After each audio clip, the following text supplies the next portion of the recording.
Iran responds with contempt towards the President of the United States, precisely after receiving a significant benefit from the U.S.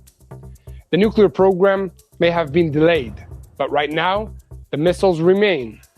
Is the agreement putting Iran back on track? Iran, with a new threat: we will drown you in the sea of rage. The negotiations with Iran are in daily danger of blowing up. This is while it still is unclear what's the future of the nuclear issue and what will be in the negotiations between Iran and the U.S.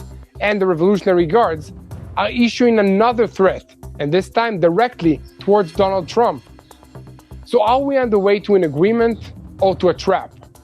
The dispute inside the American administration, the options that are on the table, and what really stands behind the negotiations, we will bring you all the details that we have in this report. Is the United States trying to legitimize Iran as a legitimate international player? Tehran is managing to return to the Lebanese arena, and this time through the diplomatic door, a door that allows it to influence the rules. On the other hand, Israel is discovering that despite its military strength, the discussion about a solution on its northern border is taking place without it. The IDF is laying siege to Hezbollah tunnels in southern Lebanon. Dozens of Hezbollah terrorists are trapped inside a tunnel, and the IDF is considering a surprising move. In Lebanon, there is disappointment over the understandings with Iran and warnings that they strengthen Hezbollah.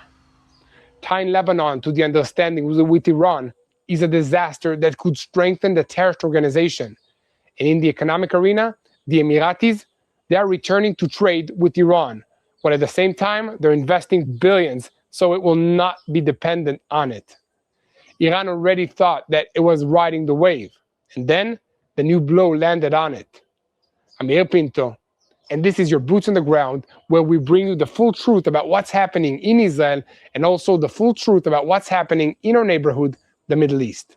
Today is June 23, so let's begin.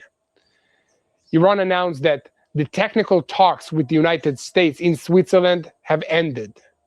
Iranian Deputy Foreign Minister Kazem Gharibabadi announced overnight that the technical talks between the United States and Iran had completed, and that the next stage would be conducted under the supervision of more senior officials, including Mohammad Bagher Ghalibaf, Abbas Araghchi, and Vice President of the United States, J.D. Vance. The Deputy Foreign Minister described the technical talks as talks that ended successfully and said that as a result, the door was open for negotiations at a higher level. He also said that it was agreed to establish 4 working groups, including on the nuclear issue and on the removal of the sanctions from Iran.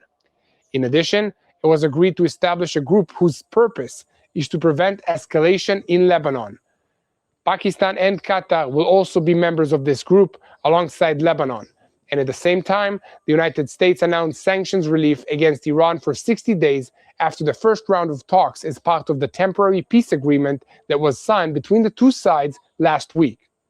As part of the decision, Iran will be able until August 21st to export oil and petroleum products and receive payments from them.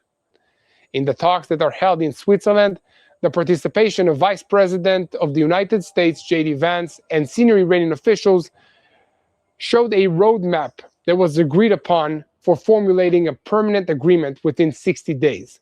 In addition, an agreement was reached on a mechanism to stop the fighting in Lebanon and on maintaining safe passage for commercial ships in the Strait of Hormuz. Following the understandings, tanker traffic in the strait resumed, and oil prices continued to fall. Look, the Iranian media outlets have published in recent days that the Strait of Hormuz was closed again. Tomer, our director, already rushed to check the tanker and the ship tracking websites and then stopped. And not only him, because it was clear to all of us that this was a lie. Iran earns billions from the passage of tankers, and more precisely, the Revolutionary Guards enriched the organization's treasury and the pockets of its senior officials, many of whom became millionaires thanks to the control around the Strait of Hormuz. There's almost no chance that they would truly risk that. And according to tanker tracking data, the pace of Iranian oil exports is breaking records and reaching volumes not seen since the previous decade, after the signing of the nuclear agreement, the JCPOA. Iran brought in close to $3 billion within 1 week from the export of about 36 million barrels of oil. And this is exactly the reason that despite the Revolutionary Guard's declarations about closing Hormuz, the strait will remain open according to their interests. This is a cash flow that Iran had been cut off from during the American maritime blockade, which nearly led to economic collapse. But most of this money goes to companies that are controlled by the Revolutionary Guards, which control the Iranian oil sector. The meaning is that it does not necessarily reach the state treasury or the civilian government, which is headed by President Masoud Pezeshkian. And meanwhile, in the Persian Gulf, the reports of the Emiratis resumed receiving Iranian vessels after weeks of disruptions, during which about 90% of maritime trade activity in southern Iran was halted. And at the same time, the Emirati Minister of Trade announced a goal of zero dependence on Hormuz and the advancement of oil pipelines, a new port, and export infrastructure on the eastern coast outside of the strait. At the same time as opening the negotiations in Switzerland, President of the United States Donald Trump returned to threatening Iran. He said, if they close the Strait of Hormuz again, they will not have a country, Trump said. He also demanded that Iran stop Hezbollah, the terrorist organization, saying, if they do not do it, we will hit them very hard. And while the Iranians feel on top of the world because of their practical control over the Strait of Hormuz, the Ayatollah regime suffered a hard blow in South America following the defeat of the left-wing candidate in the elections in Colombia. For decades, South America has been considered a strategic target of the Revolutionary Guards. Hezbollah and its Iranian partners financed activities, amongst other things, through drug deals with major cartels. In addition, the proximity to the United States turned the region into a potential launch base for activity against the United States. And unfortunately, Qatar, which is identified by many with support for the Muslim Brotherhood, even when it wraps itself in a liberal mask, once again came to the aid of its Iranian allies. Qatar secured the agreement of Vance and his team to establish that same new body, which is supposed to bring about implementation of the ceasefire and the terms of the Memorandum of Understanding between Iran and the United States.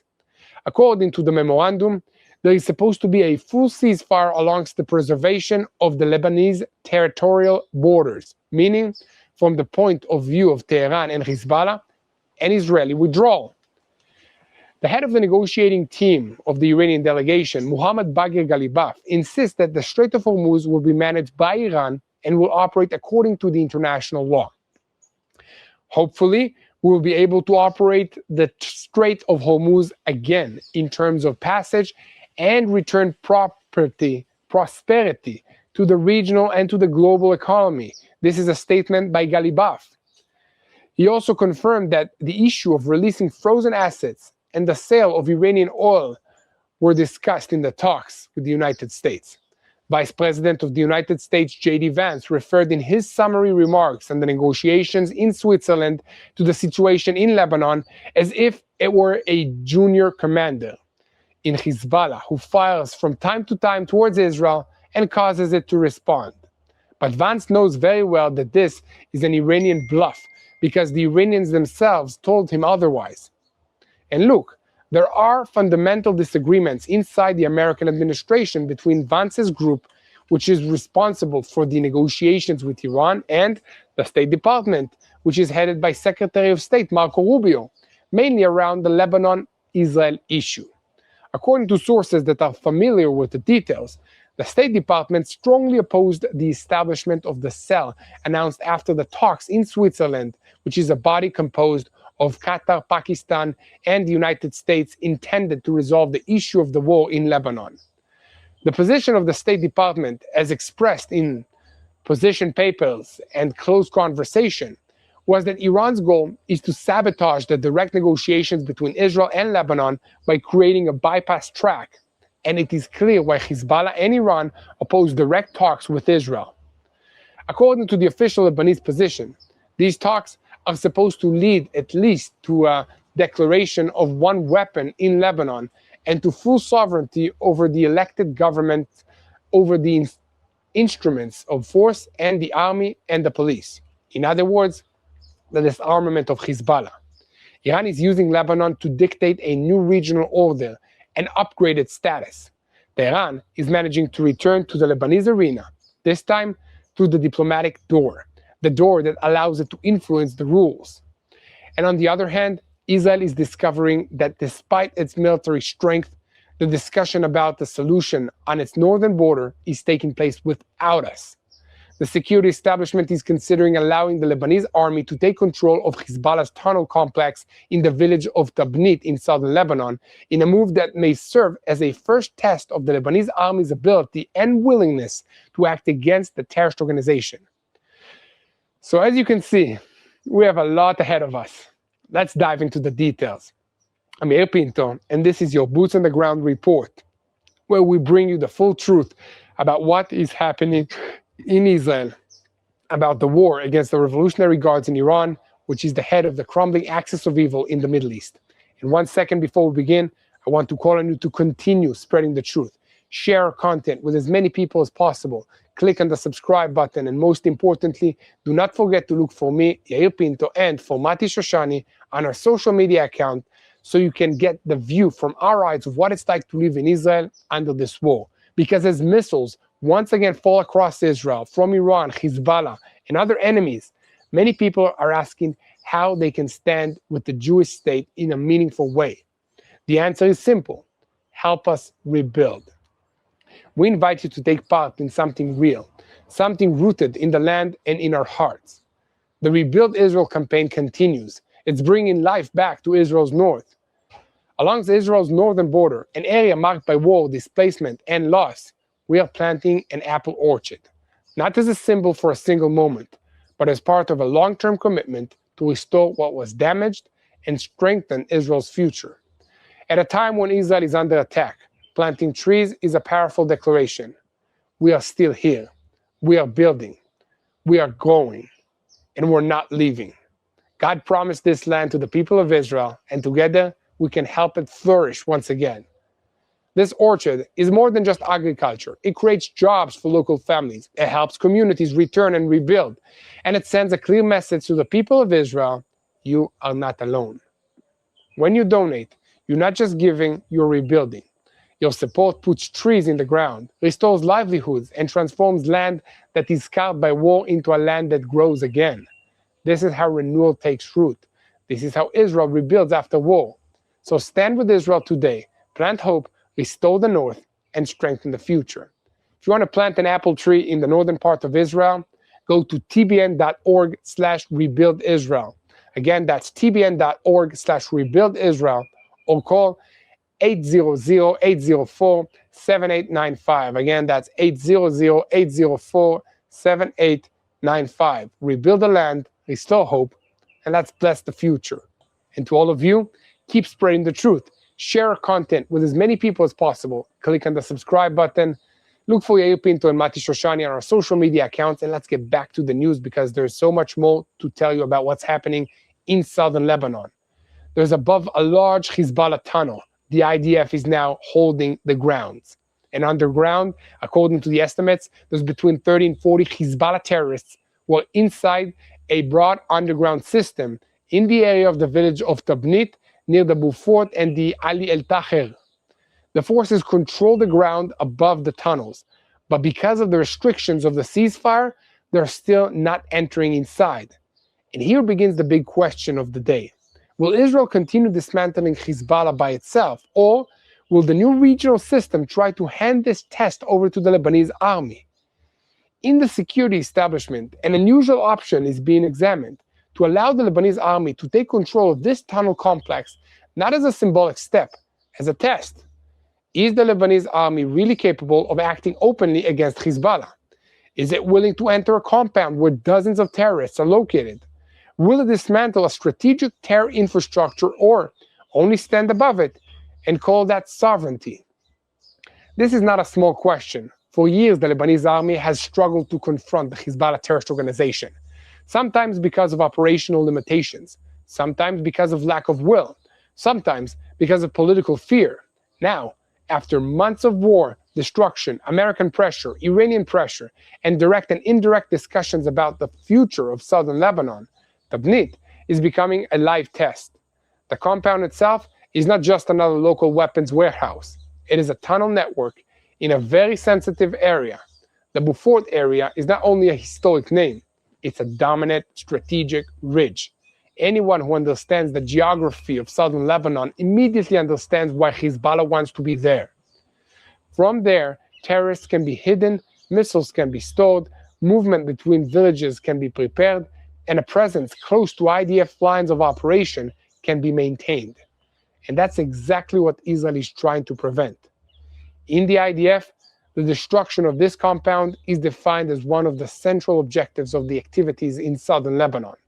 But the war is no longer being fought only inside a tunnel. It's also being fought inside negotiations rooms. While Israeli soldiers stand above an underground Hezbollah complex with terrorists inside, in Switzerland and in Washington, a new framework for Lebanon is taking shape. This is a framework in which Iran is trying to enter through the diplomatic door, after years in which it operated through Hezbollah, through the military door. And that's the heart of the story. The Speaker of the Iranian parliament, Mohammad Bagher Ghalibaf, did not even try to hide the Iranian concept.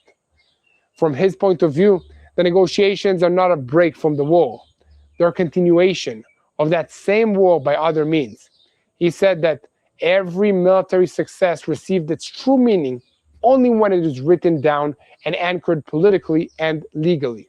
In simple words, Iran wants to take what Hezbollah managed to preserve on the ground and translate it into an agreement. That's why Tehran insists that Lebanon be part of the understandings with the United States. That's why it demands a ceasefire on all fronts. That is why it speaks about restoring the Lebanese full sovereignty over all of its territory. On paper, that sounds like elegant diplomatic language. On the ground, the meaning is much clearer. Pressure on Israel to stop the operation in southern Lebanon and withdraw from the buffer zone without Hezbollah necessarily being disarmed. Beirut itself understands the danger. In the Lebanese camp that opposes Hezbollah, there is very deep disappointment over the American move. There, they see the connection between Lebanon and the understandings with Iran not as a solution, but as a prize for Tehran, a prize for Hezbollah, a prize for those who turned Lebanon into a forward base against Israel. A senior political from the sovereign camp in Lebanon warned that a move, in practice, strengthens Hezbollah and weakens the international forces that are working to disarm it. He also said that if the Memorandum of Understanding becomes a permanent agreement, it will be a complete disaster, no less. Lebanese President Joseph Aoun and Prime Minister Nawaf Salam are now in a particularly embarrassing position. They try to promote a more independent line, a line that speaks about a Lebanese state, a Lebanese army, real sovereignty, and direct contacts that would weaken Hezbollah. But the moment that the Lebanese arena enters into the understandings between Washington and Tehran, they are no longer only the ones that are speaking in Lebanon's name. Iran is sitting close to the switches. This is exactly what worries Israel. The deconfliction cell that was established around Lebanon is presented as a technical mechanism, a situation room, a channel to prevent escalation. But in practice, such a mechanism determines much more than a phone call during a shooting incident. It determines who supervises, who mediates, who gives guarantees, and who receives updates after the decisions have already been made. And the most important detail, Israel is not full part of this process.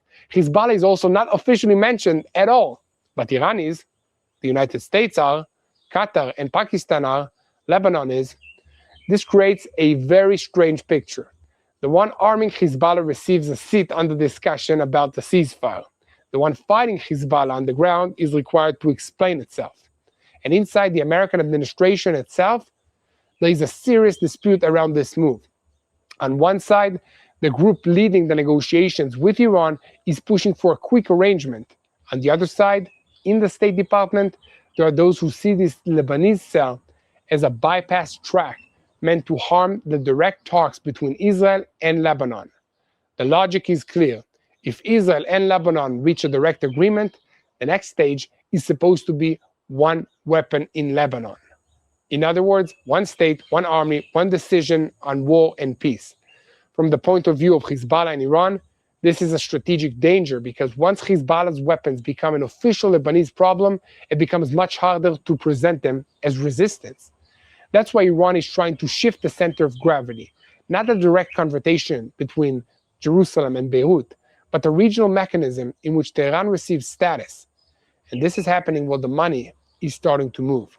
The United States announced temporary sanctions relief on Iranian oil exports for 60 days. Until August 21st, Iran can export oil and petroleum products and receive payments for them. From Washington's point of view, this is part of the roadmap towards a permanent agreement with 60 days.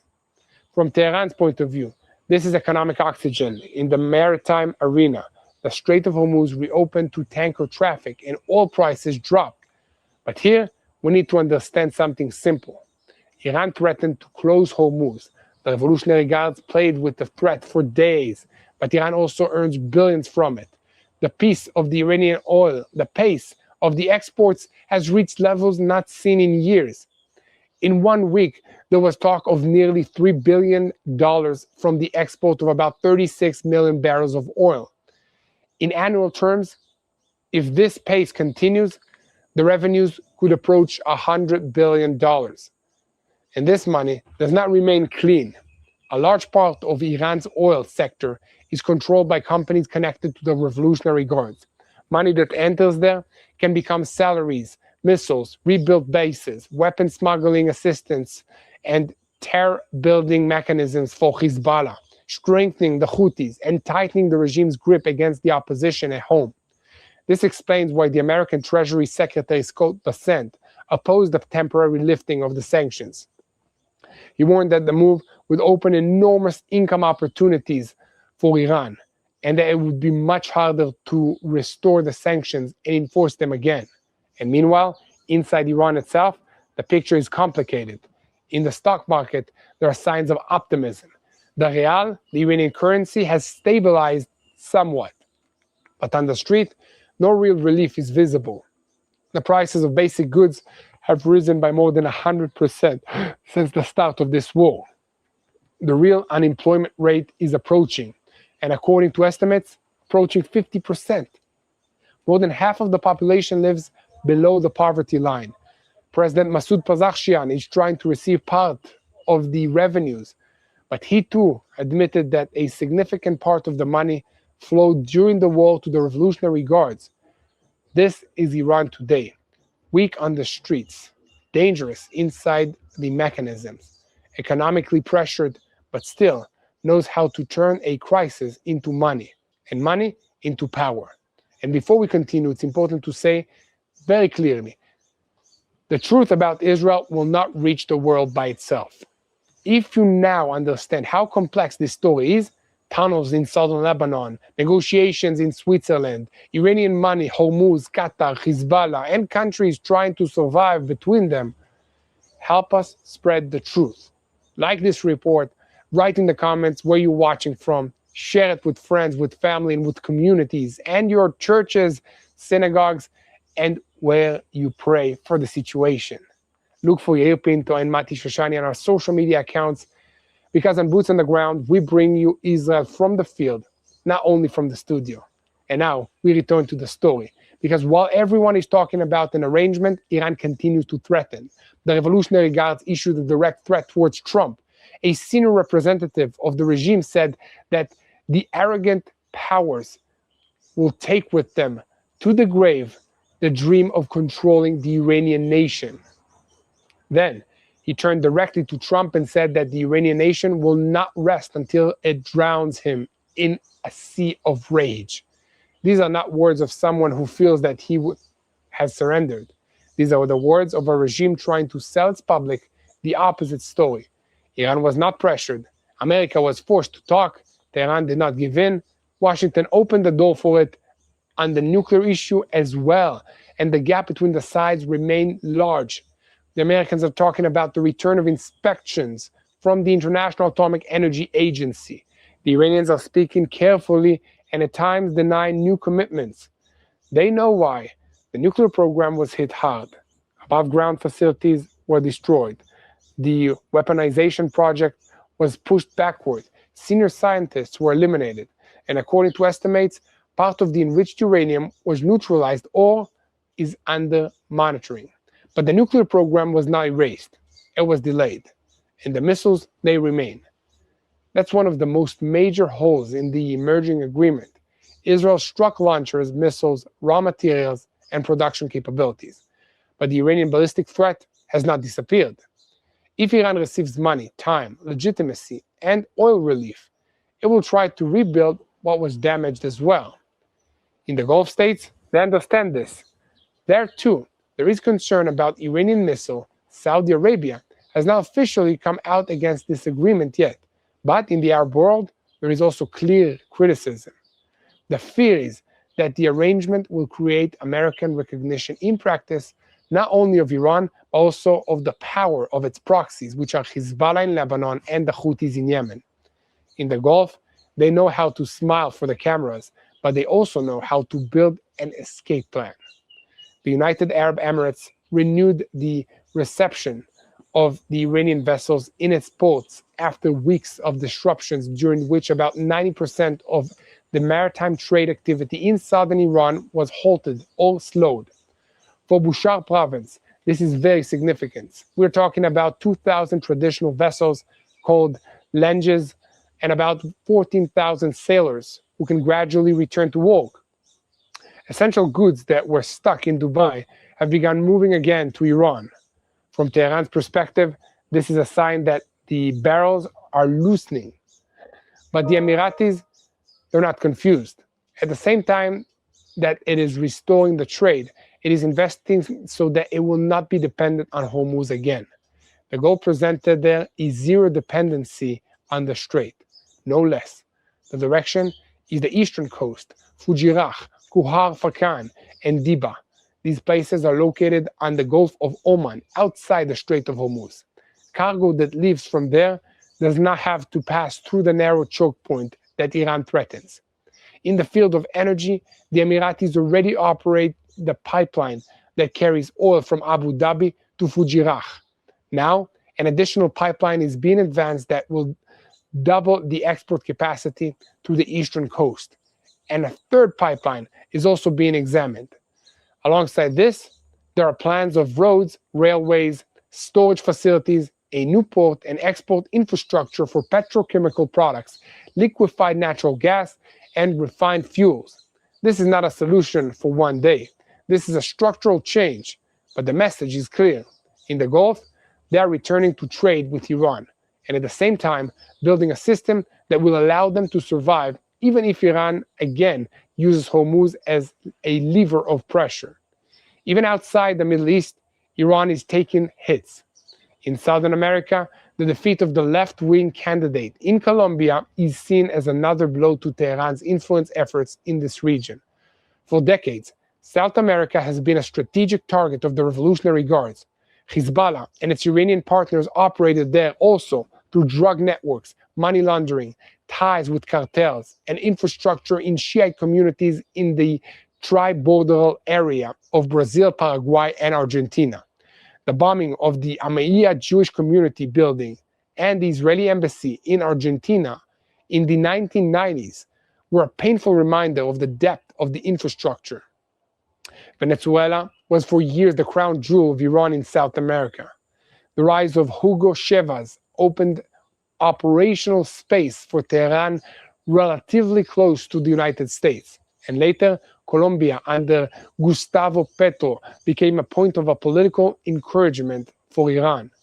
Petro led an anti-Israel and anti-American line, and even after the close election results, he accused Israel of manipulating the results. For Tehran, this is another sign that its international space is not as stable as it wants to present.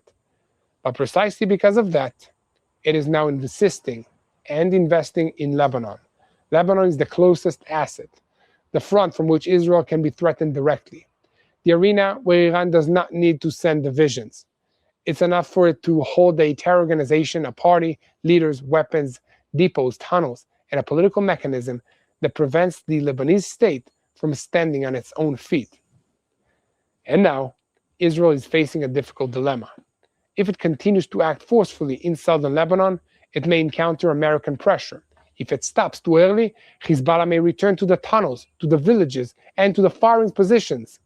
If it hands over responsibility to the Lebanese army, it is testing real Lebanese sovereignty. But if the test fails, those who will pay the price will be the residents of the north and the IDF soldiers. Nabih Berri, the speaker of the Lebanese parliament and the leader of the Amal party, is proposing a formula of withdrawal by areas or districts in order to allow residents to return to the destroyed villages. On paper, this is the language of a state, reconstruction, residents that are returning home. But in practice, it is also a way to wrap Hezbollah inside a gradual deal and not dismantle it through a clear decision. Syria has also entered this picture. Trump may have wanted to see Damascus as part of the move against Hezbollah, but President Ahmed el-Shara of Syria makes clear that Syria does not intend to enter the Lebanese arena militarily. It wants to be a possible mediator, not anyone's soldiers. And so, almost every player in the region is looking for a role in this arrangement. Iran wants recognition, Qatar wants mediation, Pakistan wants status, Syria wants to return to the center stage, Lebanon wants to survive, the United States wants a quick stability, and Israel wants one basic thing, that Hezbollah not be returned to the border under a new headline. This is the deal. This is the real danger of this stage. Not a ceasefire, but a ceasefire that allows the enemy to breathe, organize, receive money, and receive diplomatic status. And Netanyahu said that Israel has established deep security belts around the country, but he also admitted that there are still proxies supported by Iran and that there is still work to do. This may be the most accurate definition of the current moment. The military achievements exist, but they still need diplomatic protection.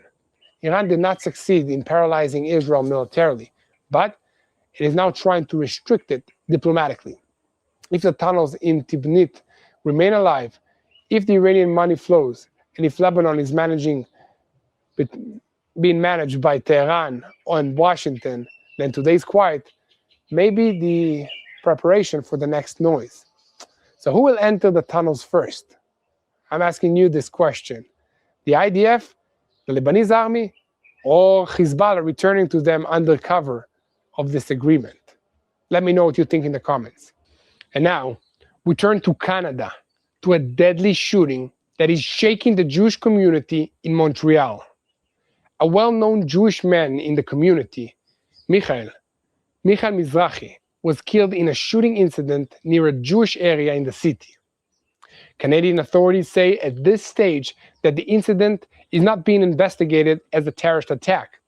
But inside the Jewish community itself, the feeling is very heavy, especially against the backdrop of the wave of anti-Semitism that has been hitting Canada over the past 2 years.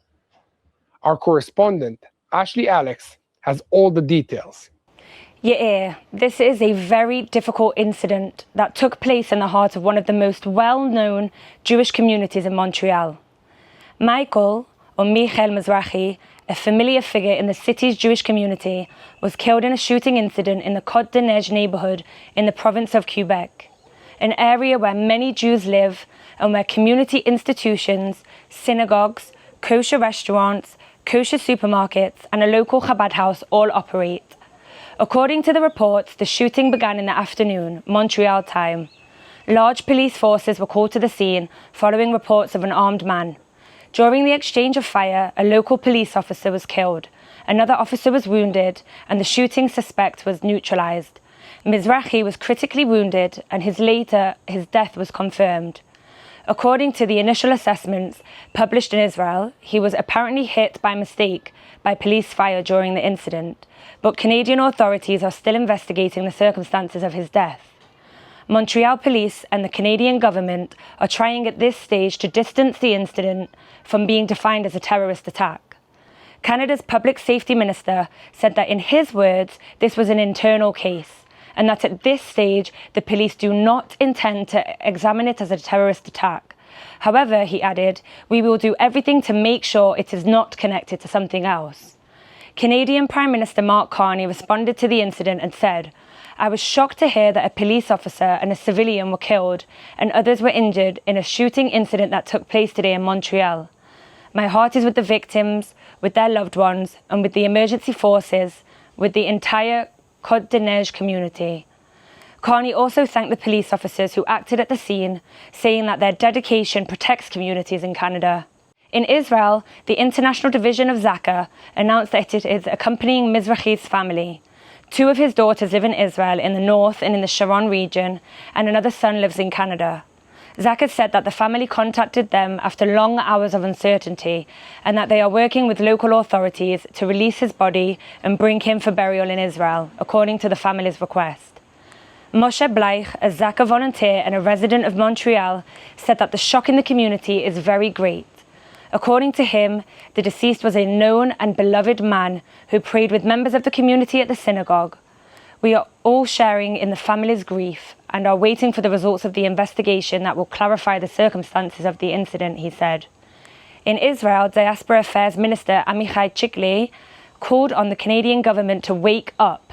According to him, the Diaspora Ministry is in constant contact with the Jewish community in Montreal, and he had already warned Canada's Prime Minister about 2 months ago about the sharp rise in anti-Semitism in the country.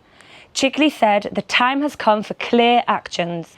And so even if Canadian authorities are not defining the incident as a terrorist attack at this stage, for the Jewish community in Montreal, this is another moment of fear, pain, and insecurity in a place where Jews should be able to go to synagogue, buy kosher food, and live their lives without fearing that violence will reach their doorstep. Back to you, Yair. Thank you for this report, Ashley.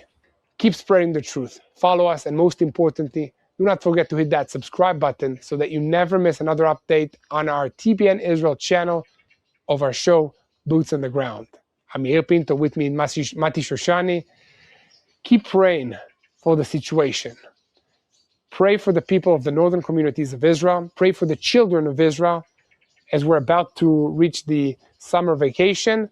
Let's pray that this will be a quiet summer and that the kids will not need to rush to bomb shelters, that they can go to play soccer. Basketball is my favorite sport, by the way, and other sports. And keep praying for the peace of Jerusalem. Hello, this is Mati here in Jerusalem with TBN Israel. This is Yair Pinto from TBN Israel here in Jerusalem. TBN Israel is keeping viewers informed with Israel-focused news, culture, and what God is doing in this land. Support TBN Israel today online at tbn.org/Israel. Thank you.